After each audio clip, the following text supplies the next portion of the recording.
Welcome to Kamala's fantasy. இன்றைக்கி ஒரு முக்கியமான பதிவு தாங்க நம்ம பார்க்க போகிறோம். கேதார கௌரி விரதம் 2024 இந்த வருஷம் எந்த நாளில் வருது, எந்த தேதியில் வருது, எப்படி நம்ம விரதம் இருந்து பூஜை செய்யணும், 21 நாட்கள் எப்படி விரதம் இருந்து பூஜை செய்யணும், இல்லை ஒரே ஒரு நாள் மட்டும் நான் விரதம் இருந்து பூஜை செய்கிறேன் அப்படின்றவங்களுக்கும் தெளிவான விளக்கம் இதில் இருக்குங்க. நோன்பு கயிறு எப்படி செய்யணும், நெய்வேத்தியங்கள், ஸ்லோகங்கள், நமக்கு இந்த பூஜை செய்கிறனால நமக்கு என்ன பலன்கள் போன்ற அனைத்து தெளிவாக இந்த வீடியோவில் இருக்குங்க. ஸோ இந்த வீடியோவை ஸ்கிப் பண்ணாமல் முழுசாக பாருங்கள். இந்த வீடியோவை சப்ஸ்கிரைப் பண்ணாமல் பார்க்குறவங்க சப்ஸ்கிரைப் பண்ணி வச்சுக்கோங்க. பக்கத்தில் வர பெல் ஐக்கானை கிளிக் பண்ணுங்கள். அப்போ தான் நான் போடுற பதிவு உடனுக்குடன் உங்களுக்கு நோட்டிஃபிகேஷனாக வரும். கேதார கௌரி விரதம் உருவான கதையை இப்போ நம்ம பார்க்கலாங்க. சுருக்கமாக நான் சொல்கிறேங்க. சிவனும் பார்வதியும் ஒன்றா இருக்கும்போது மகரிஷிகள் சிவனையும் பார்வதியும் வலம் வந்து 3 முறை வலம் வந்து தரிசனம் செய்வாங்கங்க. அப்படி இருக்கும்போது விருக மகாரிஷி ஒருத்தர் இருந்திருக்காருங்க. அவர் என்ன பண்ணுவாருன்னா சிவனை மட்டும் வலம் வந்து தரிசனம் செய்வாருங்க. பார்வதி அம்மன் இருக்கும்போது அவர் வலம் வர மாட்டாருங்க. இதை பார்த்து கொண்டிருந்த பார்வதி அம்மன் ஒரு தடவை என்ன பண்ணாங்க, சிவனோடையே இருந்தாங்க. இவர் வலம் வந்தால் நம்மளே சேர்த்து வலம் வரணும் அப்படின்னு ஒரு தடவை அப்படியே சிவன் கூடயே உட்காந்துருந்தாங்க. ஆனால் விருக மகரிஷி ரொம்ப நேரம் காத்துட்டு இருந்தார். பார்வதி அம்மன் கிளம்பி போனோடனே நம்ம வலம் வரலான்ட்டு. ஆனால் அது முடியல. அவர் என்ன பண்ணார், ஒரு வண்டு ரூபம் எடுத்து சிவனை மட்டும் 3 தடவை வலம் வந்து சிவனை தரிசனம் பண்ணிட்டு கிளம்பிட்டாருங்க.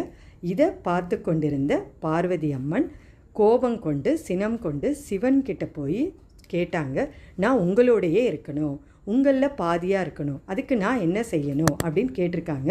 சிவன் உடனே சொன்னார், நீ தவம் இருக்கணும், தவம் இருந்தால் கண்டிப்பாக அதற்கான பலன் உனக்கு வரும் அப்படின்னு பார்வதி அம்மன் கிட்ட சொல்கிறாங்க.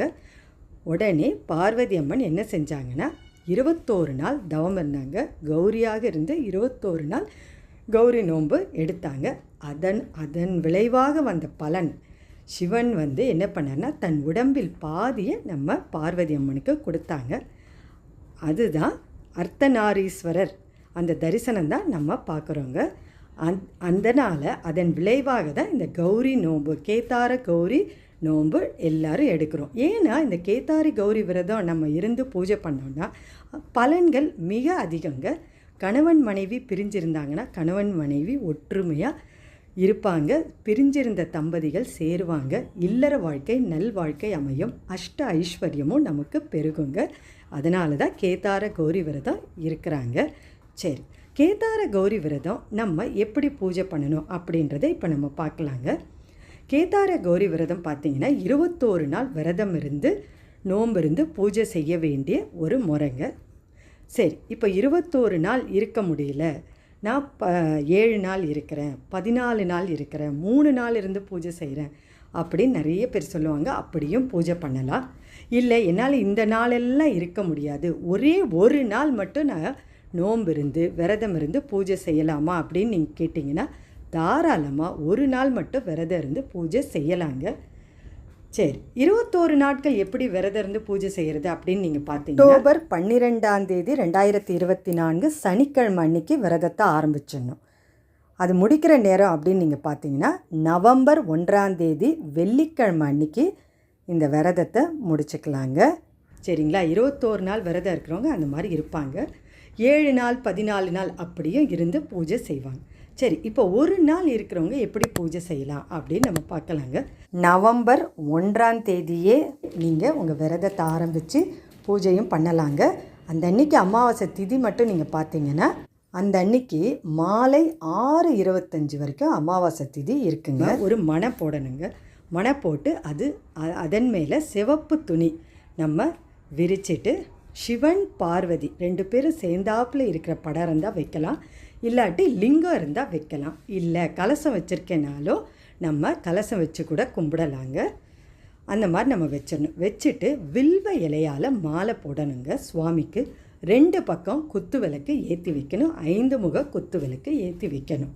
சரி, இந்த பூஜைக்கு முக்கியமான ஒரு விஷயம் என்னன்னு பார்த்தீங்கன்னா நோன்பு கயிறு. இந்த நோன்பு கயிறு எப்படி தயார்படுத்தணும்? ஒரு மஞ்சள் கயிறு எடுத்துக்கணும்.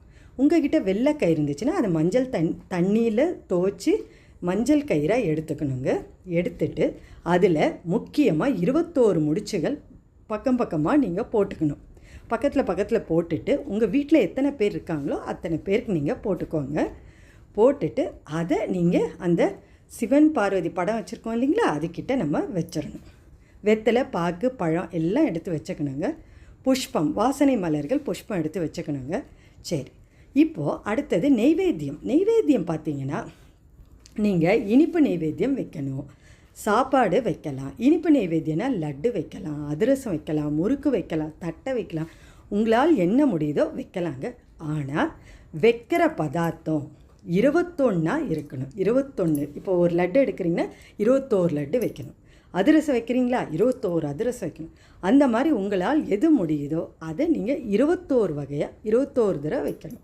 சாப்பாடும் அப்படி தாங்க. எலுமிச்சை சாதம், தயிர் சாதம், புளி சாதம், சக்கரை பொங்கல், நீங்கள் எது வேணால் வைக்கலாம். ஆனால் வைக்கிறது 21 தடவை. ஒரு சின்ன கப்பு வச்சு 21 தடவை நீங்கள் வைக்கணும். இதுதாங்க அந்த நெய்வேத்தியத்தில் முக்கியமானது. கேதார கௌரி விரத நெய்வேத்தியத்தில் இது இருக்கணும். இந்த மாதிரி வச்சுட்டு நீங்கள் பூஜை செய்ய ஆரம்பிக்கலாங்க. என்ன ஸ்லோகம் அப்படி சொல்லலான்னு பார்த்தீங்கன்னா, அன்றைக்கி பாராயணம் பண்ணலாம். ரெண்டாவது அம்மனோட ஸ்லோகம் சொல்லலாம், சிவனோட ஸ்லோகம் சொல்லலாம், ஓம் சிவாய நமக சொல்லலாம், ஓம் சிவ சிவ சிவாய நமக சொல்லலாம். இதை 108 தடவை சொல்லலாம், 51 தடவை சொல்லலாம், 21 தடவை சொல்லலாம். உங்களால் எத்தனை தடவை முடியுதோ அத்தனை தடவை இதை சொல்லணுங்க.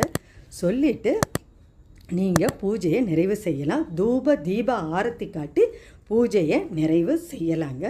இதுதான் கேதார கௌரி விரதம் இருக்கிறதுக்கான பூஜைங்க. அதுக்கப்புறம் பூஜை முடிஞ்சவொடனே அந்த நோன்பு கயிறு எடுத்து கணவன் மனைவிக்கும் மனைவி கணவனுக்கும் மாற்றி மாற்றி கட்டி விடலாங்க. கணவன் வெளிநாட்டில் இருந்தாருன்னா உங்கள் வீட்டில் உள்ள மாமியார், அம்மா, பெரியவங்க கையால் நீங்கள் கட்டிக்கலாங்க. உங்கள் வீட்டில் உள்ள எல்லாருமே அந்த நோன்பு கயிறை கட்டிக்கணுங்க. அதுக்கப்புறம் அதில் வச்ச பிரசாதத்தை எல்லாருக்கும், வீட்டில் உள்ள எல்லாருக்கும் கொடுக்கலாம். அக்கம் பக்கம் உள்ளவங்களுக்கும் அந்த பிரசாதத்தை கொடுக்கலாங்க. இது மாதிரி தாங்க நம்ம கேதார கௌரி விரதம் இருக்கணும்.